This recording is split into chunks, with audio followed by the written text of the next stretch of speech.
नमस्कार. आजच्या या नवीन व्हिडिओमध्ये तुमचं स्वागत आहे.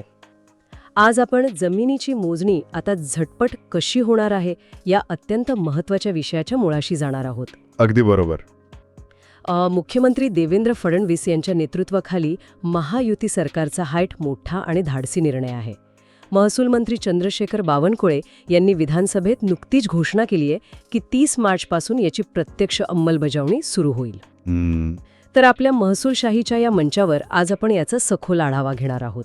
सर, हे जे नवीन धोरण आलंय त्यामागचा नेमका कायदेशीर आधार काय आहे? माझ्या अनुभवातून सांगतो, जमिनीच्या मोजणीचा विषय हा नेहमीच अतिशय संवेदनशील राहिलाय. आता कायदेशीर बाजू म्हणाल तर महाराष्ट्र जमीन महसूल संहिता म्हणजे आपला MLRC 1966, बरोबर, त्यातलं कलम 135 हे हक्क नोंदीच्या म्हणजे अधिकारांच्या नोंदीबाबत आहे. 7/12 उतारावर अचूक नोंद होण्यासाठी मूळ मोजणी अचूक असणं कायद्याने बंधनकारक आहे. म्हणजे बेस तोच आहे? हो, मूळ कायदा तोच आहे. फक्त आता एक क्विक फॅक्ट सांगतो. पहिल्या टप्प्यात 200 खासगी भूमापकांची नियुक्ती केली जाणार आहे. अच्छा, 200? हो, आणि सुरुवातीला ज्या 17 तालुक्यांमध्ये मोजणीची प्रकरणं प्रचंड प्रलंबित आहेत तिथे त्यांची नेमणूक होईल. पण यामुळे प्रत्यक्ष प्रक्रियेत काय बदल होईल? सर्वसामान्य शेतकऱ्याने नेमकं काय करायचं? सविस्तर बघूया. आपण एक सोपी चेकलिस्टच देऊया. हां. पहिली स्टेप, नेहमीप्रमाणे भूमी अभिलेख विभागाकडे मोजणीचा अर्ज करणे.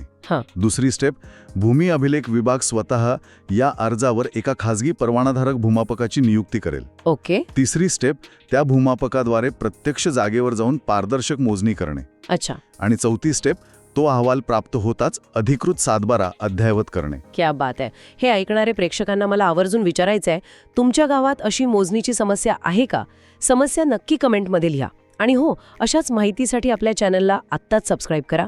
अगदी बरोबर. पण सर, एक मोठा गैरसमज किंवा लोकांच्या मनात भीती असते. आता खासगी माणसांकडून मोजणी केली तर त्यात काही घोळ होणार नाही ना? म्हणजे भ्रष्टाचार किंवा चुकीची मोजणी? तसं पाहिलं तर ही भीती नैसर्गिक आहे, पण हा गैरसमज मी दूर करू इच्छितो. हे भूमापक कोणीही रस्त्यावरचे लोक नसून ते रीतसर परवानाधारक आहेत. म्हणजे त्यांना लायसन्स असेल? होय, त्यांना शासनाकडून कडक प्रशिक्षण दिलं जाणार आहे.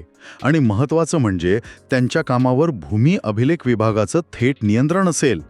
चुकीचा अहवाल दिला तर परवाना रद्द होऊ शकतो. हो, पण एक प्रश्न आहे, हे जे बदल आहेत ते फक्त साध्या मोजणीपुरतेच मर्यादित आहेत का? नाही, अजिबात नाही. हाच तर या निर्णयाचा टर्निंग पॉइंट आहे. संहितेतलं कलम 85 हे जमिनीच्या पोट हिस्सा मोजणीविषयी भाष्य करतं. बरोबर, तिथेच तर भावकीचे वाद होतात. अगदी तेच.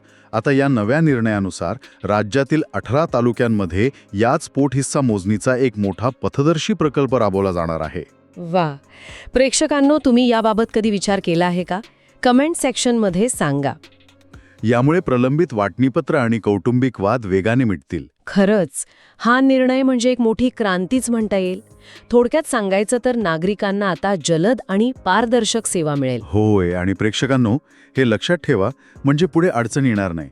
खासगी भूमापक आले तरी कायदा आणि नियमांची चौकट तीच आहे. बरोबर. जमिनीचे वाद वेळेत मिटले तर कुटुंबातील आणि गावातील शांतता व आपुलकी कायम टिकून राहते. किती सुंदर आणि भावनिक विचार आहे हा. हा व्हिडिओ आपल्याला आवडला असेलच. महसूल आणि इतर सर्व कायद्यांबाबत सोप्या भाषेत मार्गदर्शन तुम्हाला यापुढेही हवंय? नक्कीच हवा असणार. मग आपला महसूलशाही यूट्यूब चॅनल तुमच्यासाठीच आहे. आत्ताच सबस्क्राईब करा. आणि ही टीप ऐकल्यानंतर तुम्ही स्वतःच्या जमिनीच्या मोजणीसाठी अर्ज करणार का? सोबतच आपल्या व्हॉट्सॲप आणि टेलिग्राम ग्रुपमध्येही सामील व्हा. आणि हो, हा व्हिडिओ आपल्या मित्रांना गावातल्या व्हॉट्सॲप ग्रुपमध्ये जरूर फॉरवर्ड करा, जेणेकरून माहिती प्रत्येक गरजू व्यक्तीपर्यंत पोहोचेल. अगदी बरोबर. कारण आम्हाला विश्वास आहे की ज्ञान हे प्रत्येकाचा हक्क आहे. आज इथेच थांबूया. लवकरच भेटू पुढील भागात. धन्यवाद. जय महाराष्ट्र.